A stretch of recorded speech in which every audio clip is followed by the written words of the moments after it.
I walked into the house everyone was running from. The whispers, the rumors, they were all left behind. Because I knew those whispers were a lie, and behind that lie lay a fortune. It all began the moment I tore down that wall in the basement. Hello, I'm Evelyn Thorne. Once, I was an investor on the verge of losing everything, on the brink of bankruptcy. I always loved taking risks, but my last project had swallowed all my savings and reputation. Credit card debt, bounced checks, eviction threats. Every morning, I would wake up with a lump in my throat. I couldn't even look my husband, Daniel, and my daughter, Lily, in the eye. The town's wealthiest and most ruthless real estate mogul, Randall Sterling, was systematically seizing everything on the market, wiping out small investors like me one by one. One day, he came to my office and said, "Evelyn, you don't have a place in this game anymore. I have one last offer for you.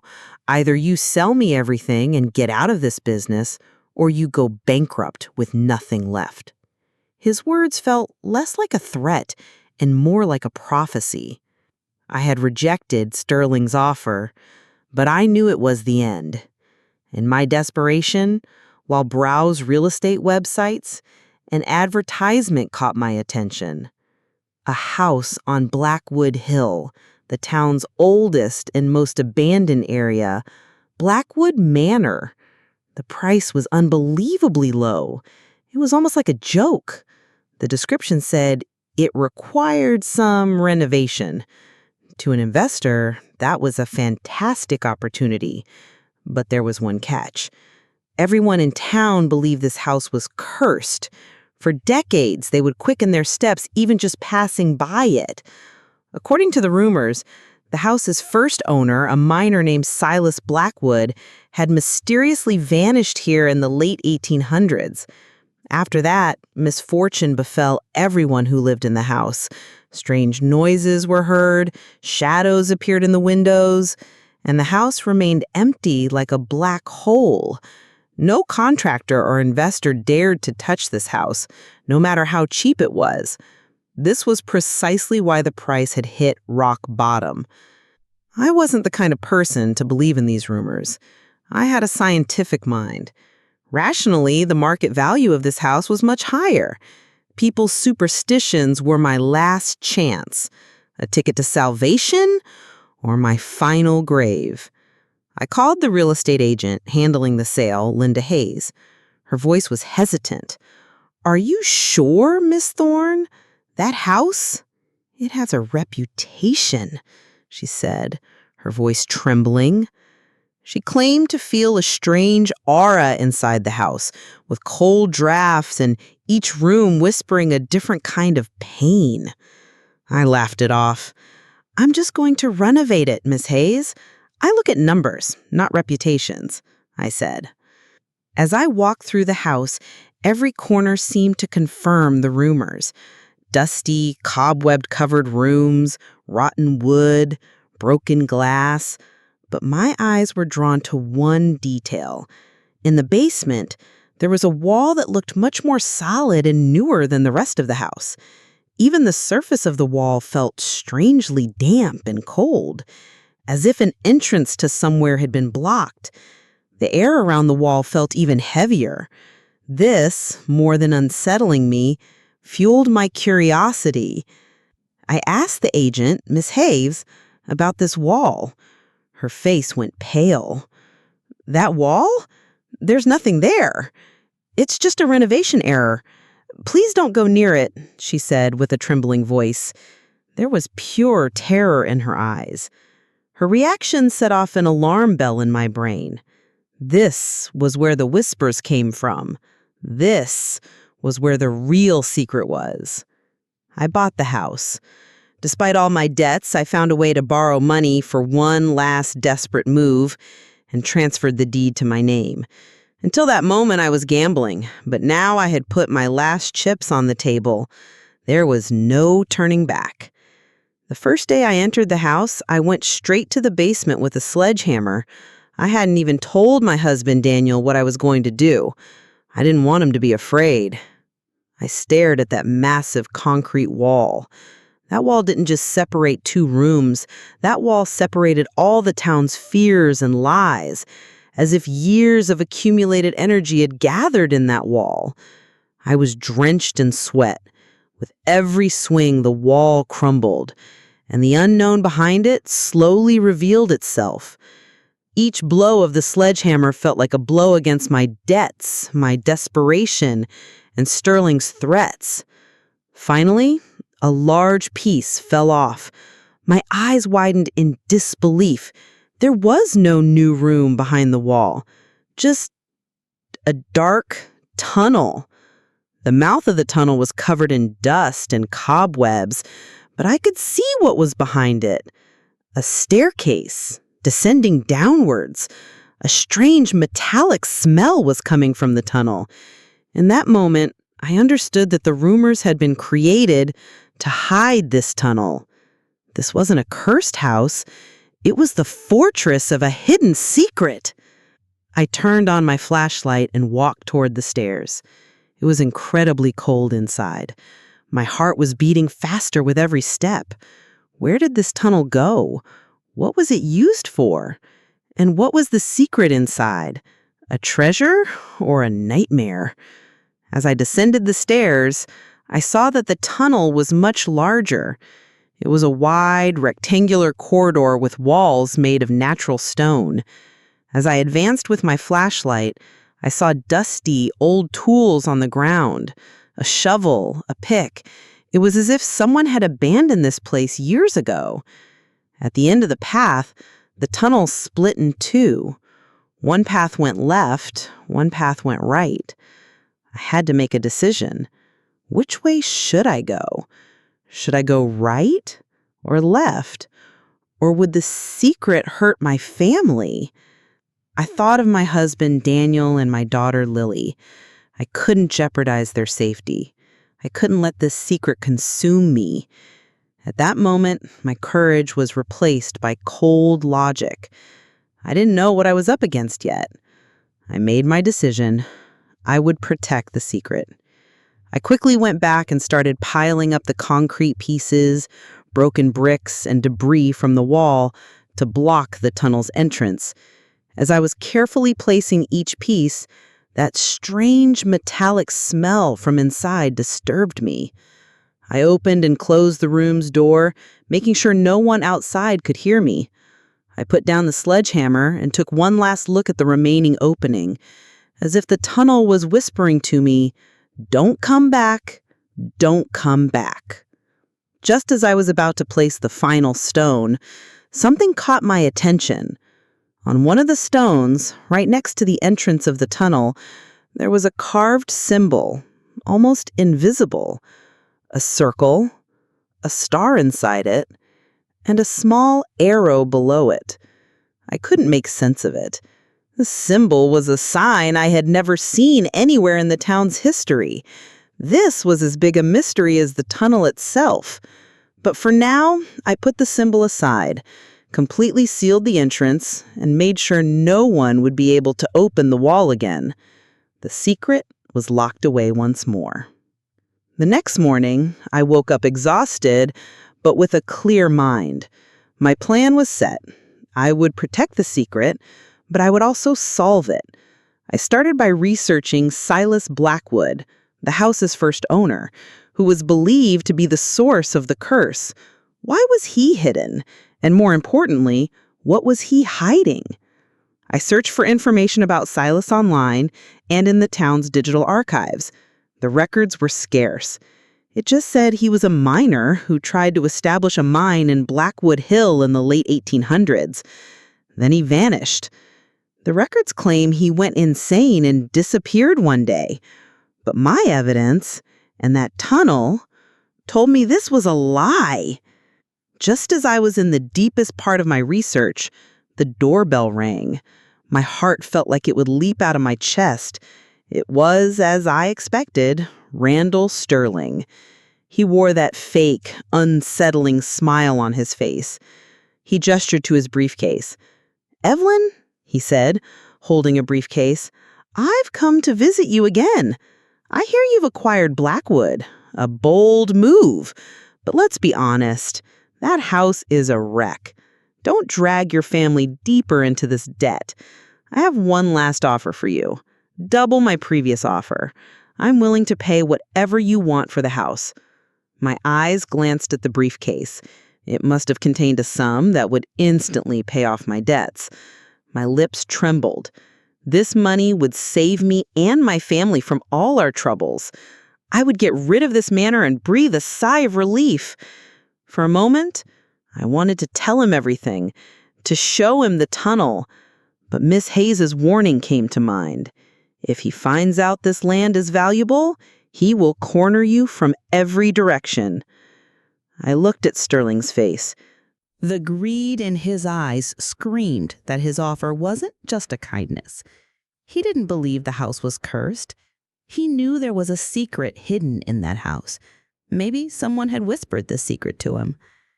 "Thank you for your offer, Mr. Sterling," I said, my voice unexpectedly steady. "But the house is not for sale." His smile slowly faded. His eyes narrowed. "Did I imagine it, or are you not as scared as you used to be, Evelyn? It seems you have a secret. But know this. In this town, no secret can last when it's hidden from me. You've started a game. And you should know that I will win this game." I closed the door in his face. I leaned my back against the door and took a deep breath. Sterling knew something about Blackwood Manor. Maybe the secret was more than just a manor. That symbol and Sterling's threat? This was turning into something much bigger than my debts. The menacing words of Randall Sterling were still ringing in my ears, but now I felt not fear, but anger. I could defeat him. This battle was now about more than my debts. It was a power struggle. I had to solve the mystery of that symbol. I quickly closed my computer, grabbed a jacket, and headed for the library. The town's old library was one of the historical buildings, and it was filled with the scent of old books and yellowed pages. The librarian, Miss Gable, was an old and kind lady, like the town's memory. "Good afternoon, Miss Gable," I said. "I'm looking for information about the town's old mines and early settlers, especially about Silas Blackwood." Miss Gable smiled. "Oh, Silas Blackwood, the town's biggest legend. Everyone said he was mad, but I believe he was just a lonely soul. The books are on the top shelf, Evelyn. Almost no one ever looks at them," she said, with a hint of sadness in her voice. She directed me to the top shelf. The old leather-bound books were covered in dust. History of mining, Havenwood settlers, local legends. I took down the books one by one and started examining them. I felt a thrill at my fingertips. The symbol I was looking for was hidden in one of those pages. Hours passed. It had gotten dark outside, and the library was about to close. I was beginning to lose hope when, as I flipped through the pages of a worn-out book titled Secrets of Havenwood's Mines, my eyes caught a drawing. In the middle of the page, there was the exact same symbol I had seen in the tunnel. The circle, the star, and the arrow. Under the drawing, there was a small note. "This symbol is a map mark developed by the mining engineer Silas Blackwood himself. It indicates the location of a rich vein." A rich vein? My hand trembled. This meant a priceless mineral deposit. I continued to read the note. The book explained that Silas Blackwood had found an underground resource different from the known mines in the town, but he kept this secret from everyone. The townspeople thought he was crazy because no minerals came out of his excavations, but he was transporting all the minerals deep underground into his own tunnels. A map was mentioned in the book, but the map was lost.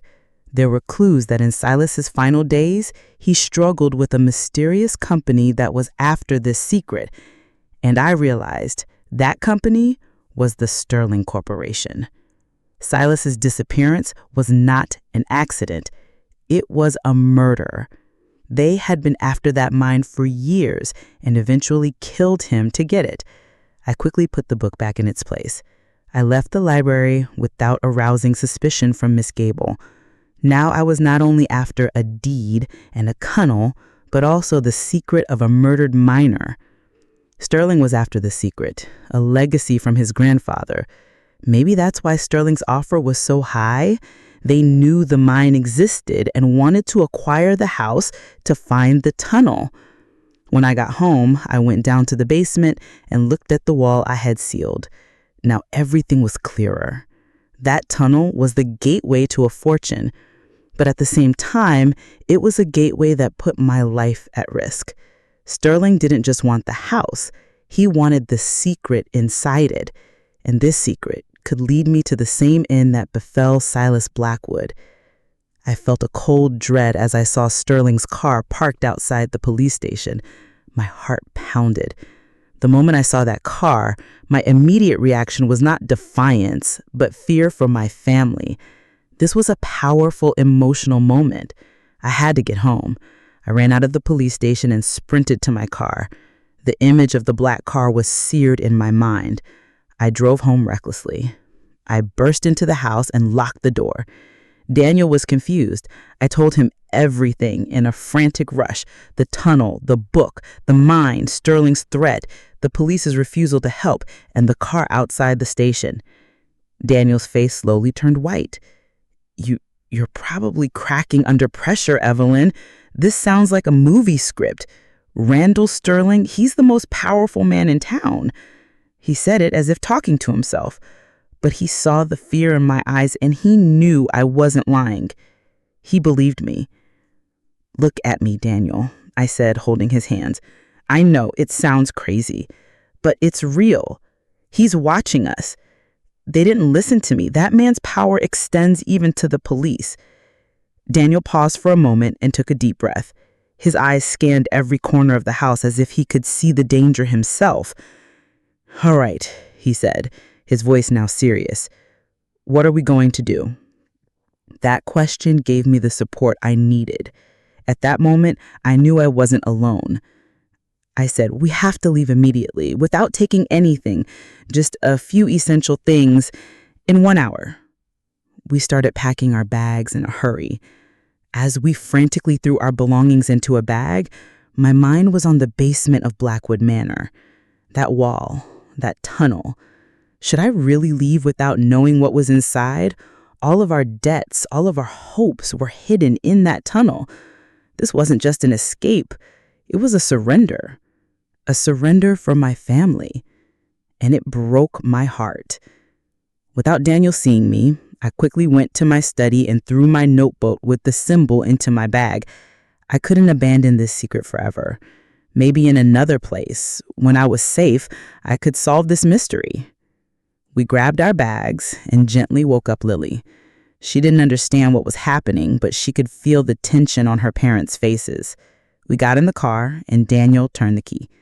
The sound of the engine was like a whisper of hope in the night silence. We slowly drove out onto the street. As we moved through the dark, quiet streets of the neighborhood, I constantly checked the rearview mirror. Everything seemed to be okay. We were leaving the town calmly. A slight feeling of relief began to appear on my face. I thought we had succeeded. Maybe Sterling just wanted to intimidate me. Just as that thought settled in my mind, a large black SUV suddenly pulled out from a side street. Its headlights were blinding, shining right into my eyes. The vehicle slowed down and fell right in behind us. I looked in the mirror, and the car maintained the distance between us. But the cold, predatory nature of its movements made me shiver. They knew we were escaping, and they were about to catch us. I grabbed my phone. My hand was shaking. "What are you doing?" Daniel shouted. "The police are useless. No one else can help." "Can't they?" I whispered. "I can make the whole world know about this." I found the name of a renowned investigative journalist I read about in a major city newspaper in my phone's contacts, Cassandra Finch. She was known for chasing down tough stories. Ignoring Daniel's protest, I quickly dialed her number. The car turned a corner and the connection broke, but I tried again. By some luck, she answered the phone. "Hello, this is Cassandra Finch." Her voice was clear. "Miss Finch, my name is Evelyn Thorne. I need your help right now," I said, my voice filled with panic. "I'm listening, Miss Thorne. Please calm down." "I can't calm down. They're chasing me. The Sterling Corporation, Randall Sterling, a century-old murder, a hidden mine under the town. The cursed house is secret. It's all a lie." The words came out of my mouth like bullets. Daniel was speeding up the car, and the SUV was right behind us. I did see a sight up ahead in the distance, too. Daniel Garivanini. "Did you say they are chasing you? Where are you?" Cassandra asked, her voice turning serious. "We're leaving town. I have the deed to that mine. I know that Sterling's family killed Silas Blackwood a century ago. I have the proof. But they're going to kill me." I shouted into the phone, my eyes welling up. There was a brief silence on the other end of the line. I guess this was the craziest story she ever heard in her career. "Prove every word you told me, Miss Thorne," she said. "Where are you going?" Just then, the SUV behind us made a sudden move. They crashed into our car, trying to force us off the road. Daniel slammed on the brakes and the car was about to lose control. I closed my eyes. This was the end. "I'll prove it to you. But now they're going to kill us," I screamed into the phone. As the SUV came at us again, I saw something down the road. Was it a police car? This story is no longer a secret. It's my responsibility now. For a moment, it crossed my mind, had I done the right thing by revealing this secret to everyone? Or had I just put myself in an even greater danger? Daniel and I looked at each other. Lily was still sleeping in the back seat. I had abandoned a fortune to save my family. But now that fortune was in a journalist's hands. The story hadn't ended. It had just moved on to the next chapter. I was once an investor, drowning in debt, silently trying to stay afloat. But the secret of that cursed house had thrust me into the middle of a war. And this war was just beginning. Sterling hadn't gotten the secret, but I hadn't gotten the mine either. So, who would be the winner of this war? Only time would tell.